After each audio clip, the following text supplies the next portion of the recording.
Magandang hapon ka-Gemas, this is Vince Daan and welcome back again to my vlog. So smile lang kahit merong kalamidad na dumating at trahedya na hinaharap namin ngayon.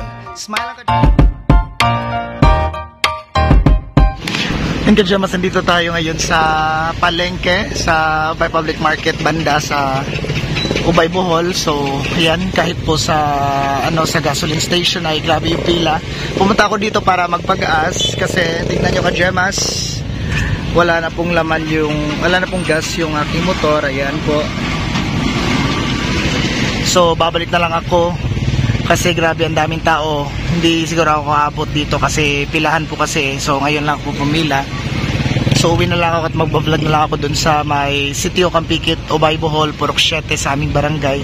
So sisilipin natin dun yung kalagayan ng ating mga kapitbahay dun sa aming lugar.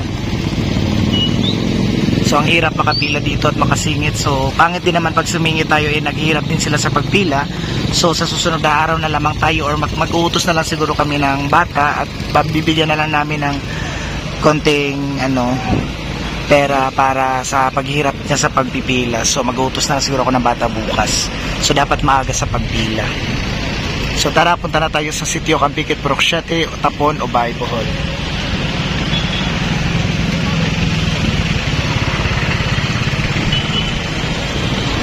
A few moments later.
Mas dito lang natin ipapark yung ating motor kasi hindi po siya kayang pumasok dun sa City of Campikit, Purok 7, Tapon, Ubay, Bohol. So maglalakad na lang muna tayo papunta doon at yun, i-feature na natin kasi ang dami pong nag-request na mga kamag-anak ng taga Purok 7 na i-vlog ko daw po yung Campikit, City of Campikit dito sa aming barangay. So ayan, your wish is my command para gumaan yung pakiramdam nyo at makita nyo yung pamilya nyo dito sa aking vlog. Sana makita nyo nga yung pamilya nyo dito sa aking vlog. Kahit na sira lahat ng bahay, ang importante ay buhay pa yung mga mahal natin sa buhay at safe silang lahat. So tara ka-Gemas.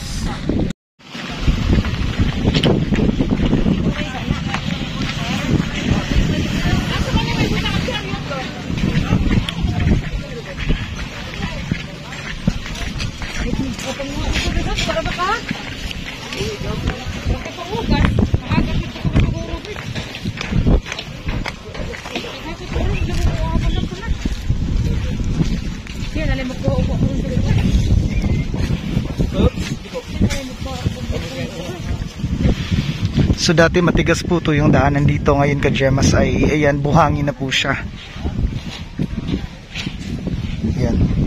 Kaya hindi pwedeng makapasok yung mga motor dito kasi baka matumba kasi nga po inahawakan ang buhangin yung gulong ng mga motor o kahit anong sasakyan. So ito yung dating XDY, Perishable Foods na ng mga alimasag.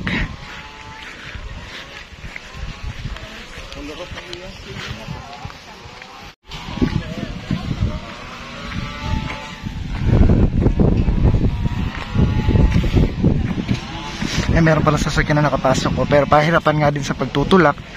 Ayan, kasi lumulubog yung mga gulong. Tignan nyo naman yung isang nakamotor sa likod. Lumulubog talaga yung gulong at tumatagilid. Delikadong madisgrasya. Yan o. hirap sa pagkontrol.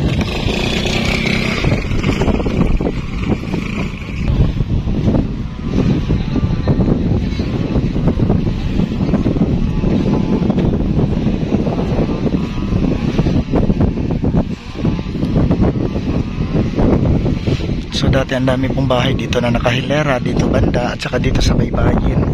Pero ngayon Ka-Gemas, halos wala ka na makita nakatayong bahay. May mga tao dito na nasa labas na daw po tumitira.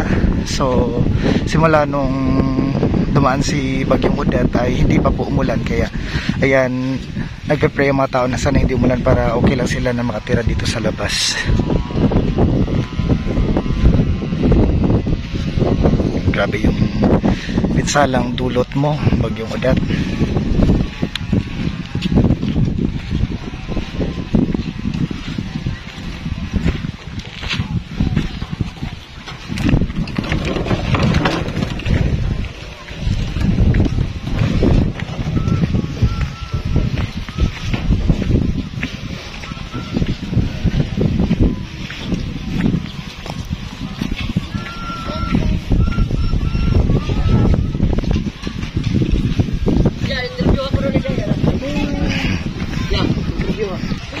So yan, isa to sa pamilya nakita ko dito sa gilid lang tumitira. Yan, gumawa lang po sila ng kunting kubo na pwedeng pagtirahan kahit mainit at umulan. So gumawa na sila ng trapal, gamit ng trapal at duyan para dito sila tumira sa gilid ng baybayin. So grabe, kawawa po yung mga kapitbahay namin dito. Kami kasi hindi masyadong nasira yung mga bahay namin, yung mga yero lang at iba pang bubong. Hindi kagaya dito na halos wala na kayong makitang nakatayong haligi, kasi wala kasing nakaharang dito na yung Tambakan Bridge. Sa amin kasi ang laking tulong ng Tambakan Bridge sa amin, kasi naharangan niya yung mga alon at lakas ng hangin doon sa banda sa amin. So dito meron pong nag-uumpukan, siguro meron mga pamigay na konting relief goods galing sa gobyerno or sinong mga mababait na tao. Ayun Ka-Gemas, nakita niyo naman nabiyak po yung kalsada nila dito. Hindi to ganito at dati. Tapos tumagilid po siya banda. Ayan o. Patagilid nga po yung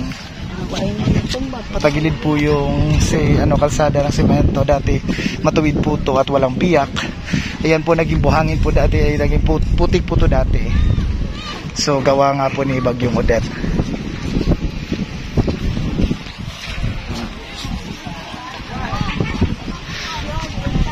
So yan, meron palang pamigay dito ni Auntie Leia at ni Longlong, na which is kagawad dito sa aming barangay.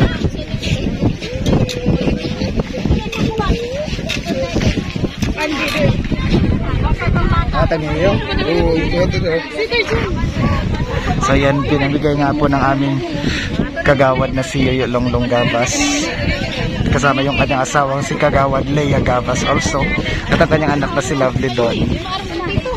So ang saya-saya po ng mga kapitbahay namin dito sa sitio Kapikit, Purok 7, dahil may nabigay ng mga damit at shorts para sa mga taong nasalanta dito.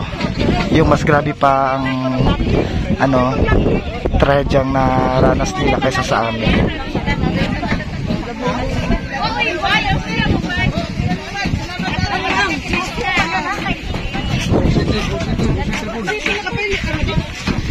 So by Purok pala yung pinamimigay nila mga damit. So dito ay naabutan ko sila sa Purok 6. So diretso na daw sila sa Purok 7.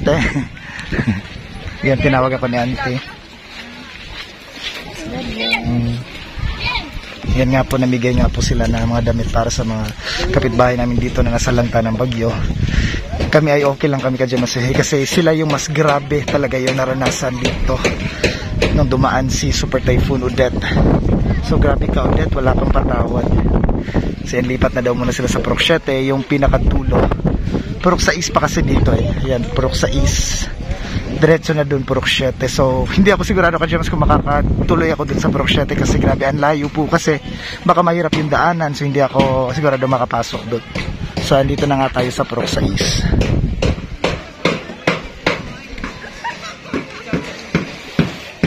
So wala akong kasama, mag-isa po ako. Nahihiya po ako Ka-Gemas, kasi ang dami pong taong nakatingin sa akin. Pero it's okay, at least makita man lang to ng mga pamilya nila na nasa ibang lugar na okay yung family nila kahit wala na po silang mga matitirhang bahay. At least meron ding makakitang mababait na tao na pwedeng tumulong.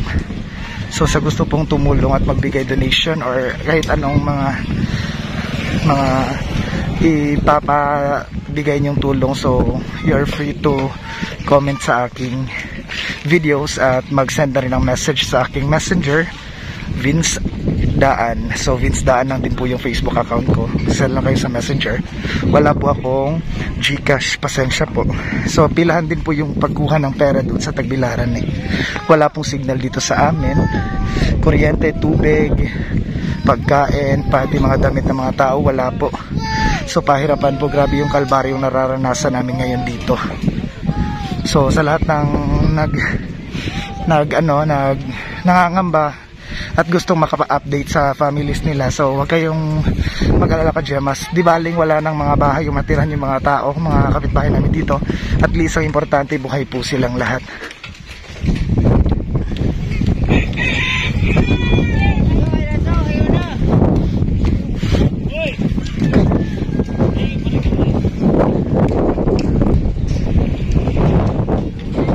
So ayan, malapit na po tayo makarag. Nasa sentro na po tayo ng Purok 6. Ayan po yung mga tao dito.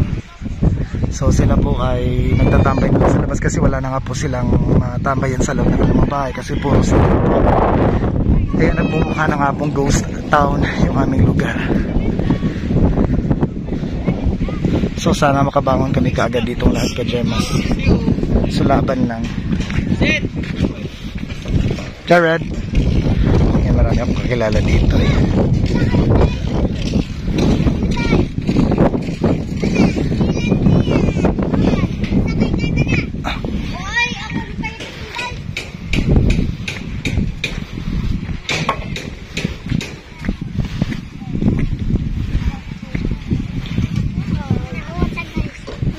nasa labas na po sila natutulog.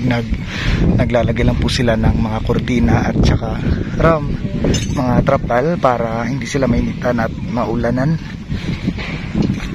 So ang dumi-dumi pong tignan dito ka Gemas. So sana maintindihan na lang naman na nanonood kasi nga nasalanta kami ng bagyo. So I hope na merong makakatulong sa aming mga kapitbahay dito. Di baling wala nang para sa amin ka Gemas. Okay na po kami kasi nakatanggap na po kami ng tulong galing kay Ate Liberty, kay Tita Don at kay Tita Bonji. So thank you din. Pati na rin kay Ma'am Ai, may pinabigay din siyang 1,000. Thank you so much to Ma'am Ai, Tita Bonji, Tita Don at Ate Liberty. Salamat po sa inyo sa magandang kalooban na pinaano nyo sa amin, nabigay ng donation para sa aming pangkonsumo at sa iba pang mga bibilhin at kailangan sa aming pamilya. So ayan, hanggang dito lang tayo ka Gemas kasi hindi na pwede makapasok dami nang nakaharang, wala na rin atang daanan dito. So hanggang dito na lang tayo at balik na tayo sa ating dinaan. Ayan, dito pala yung tita ko. So magbe-bless naman ako. Asawa siya ng kapatid ng papa ko. Ya, musta man mo diri ya?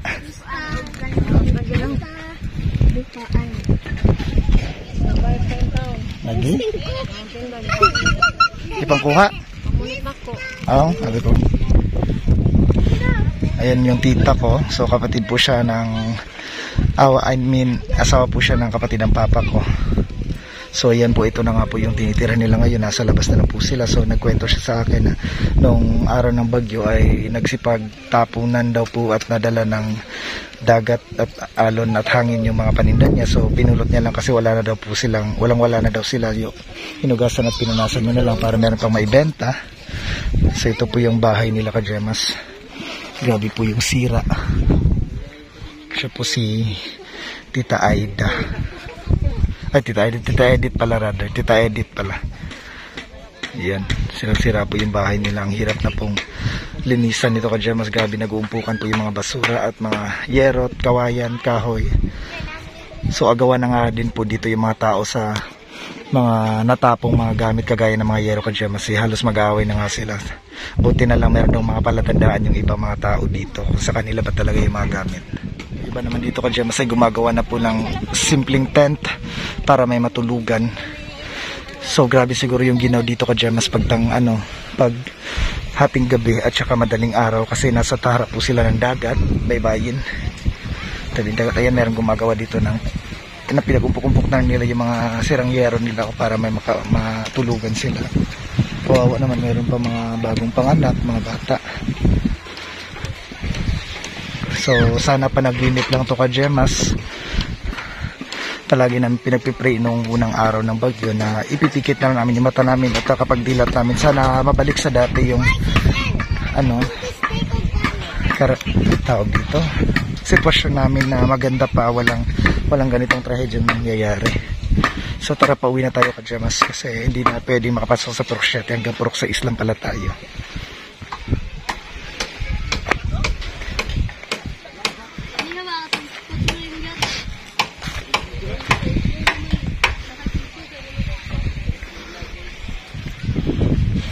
Hello.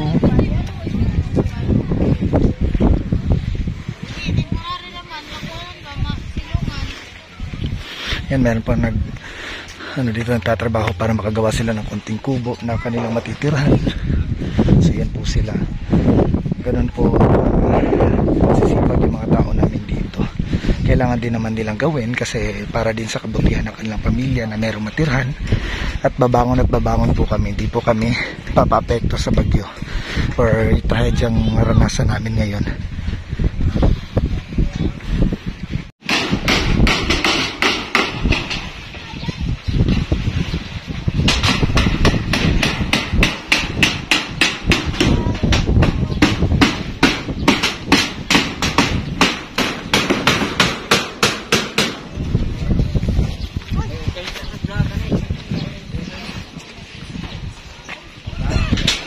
Ito po yung dating basketball court nila dito. Ayan, sirang-sira din po kasi nga po sa hampas ng alon, lakas ng hampas ng alon at saka sa hangin. So ang dami pong nasira at nabago dito sa lugar namin. So halos hindi na namin makilala yung lugar na to dahil sa itsura nga po ngayon. Ayan, ito pa yung mga pamigay nila. Hi! Namusta ba si Jovi ninyo, te? Ha? Namusta si Jovi? Namusta? Ang ginang. Yan, sa may mga gustong magpaabot ng kanilang tulong Ka-Gemas, pwede po kayong mag-send sa akin at mag-DM sa message Vince Daan. Send nyo lang po ako sa message at doon na po tayo mag-uusap at mag-chat para maka-share tayo ng donation sa tulong sa aming mga kapitbahay na nasalanta dito sa bagyong Odette. And Ka-Gemas, you're free to comment on my comment section sa YouTube at mas mabuti na rin na dun sa Messenger para magka-chat tayo. Pero pag online na ako dun sa Tagbilaran Ka-Gemas, dun kasi kami nagpapa-signal. Te, aris ako, te!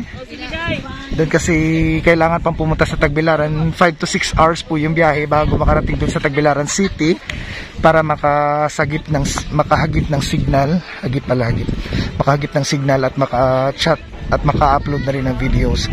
So kailangan namin pumunta doon para makapagpa-signal Ka-Gemas. So pag nag-chat kayo ngayon Ka-Gemas at hindi ko man muna mabasa at ma-reply, so doon na tayo mag-ano sa Tagbilaran, doon ako makakapag-online So pasensya na muna kung hindi muna ako makapag-reply kasi wala po talagang signal dito sa lugar namin. Mga nagtitinda ay nasa labas na lang din, nilalagay na lang nila sa mesa kasi patitindahan nila ay sirang-sira na po.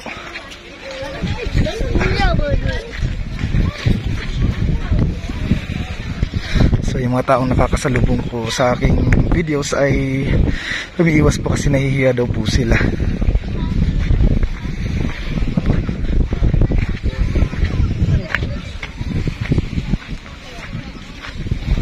Joy, kau saan kabot? Kanina ko down. Asal kan? So salamat kay Auntie Leia Gavas at kay Uncle Longlong Gavas na nabigay sila ng tulong mga damit para sa mga kapitbahay dito na nasalanta. Yeah. Hello ate. Nakapapoy ka to nga iya. Lagi, i-vlog na ako ganina ni na yan lang po yung tabangan chuta. So, noon sa katina igo kas. Sa man asin? Ibutara mo yung samad. Ayun Ka-Gemas, maraming meron si ate din natamaan din po ng yero nung kasagsagan ng bagyong Odette. So, lagi pa ng sugat na tahina po. So hindi lang si ate, marami ding tao dito natamaan ng yero. So ganun po yung naranasan namin trahedya dito sa aming lugar. Yan, gumawa po sila ng kunting kubo. Ayan, oo. Ayan, para meron po silang matirhan kasi kahit bubong at haligi, walang-wala na po talaga dito sa lugar ng Sitio Campikit. So ganun po sila nag-sacrifice para sa kanilang pamilya. So ang importante ka dyan, ay buhay po tayo. Ayan. So nag-request sila sa akin kay Jemas kung meron ba daw kaming mga damit na hindi na namin sinusuot para ibigay namin sa maghahanap pa po kami. Kung meron nga ba dun sa amin, kasi pati po kami ay na ano po ng baha yung mga damit namin. Pati kina mama at papa wala na nga po sila masuot. Buti meron akong naitabing mga damit na hindi nadala ng baha at nabasa ng ulan. So nung unang araw ng bagyo ay mga damit at shorts ko po ang sinusuot ni mama at ni papa. Kasi lahat po kasi ng mga damit ni mama at ni papa ay nasalanta talaga ng bagyo. Dala ng baha.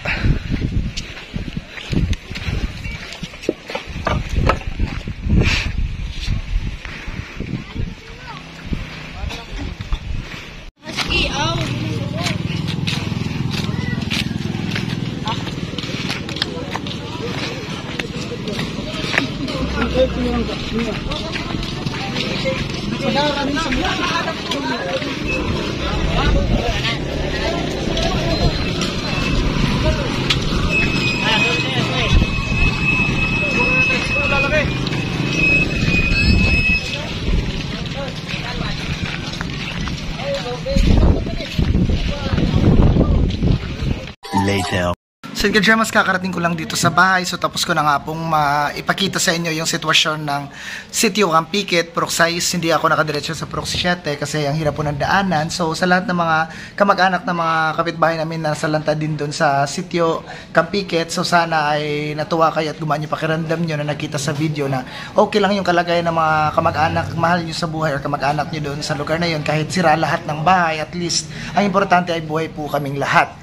So yun, Kajemas, that's all for today's vlog. Sana ay nagustuhan nyo yung vlog ko ngayon, Kajemas. So tulungan nyo po kaming mag-pray para sa aming muling pagbangon. So ayan, advance Merry Christmas, Kajemas. That's all for today's vlog. God bless you all. At salamat sa mababait na tao na gustong tumulong at tutulong pa po. So willing po kayong tumulong, mag-send ng message lang po. So that's all for today's vlog, Kajemas. Bye-bye!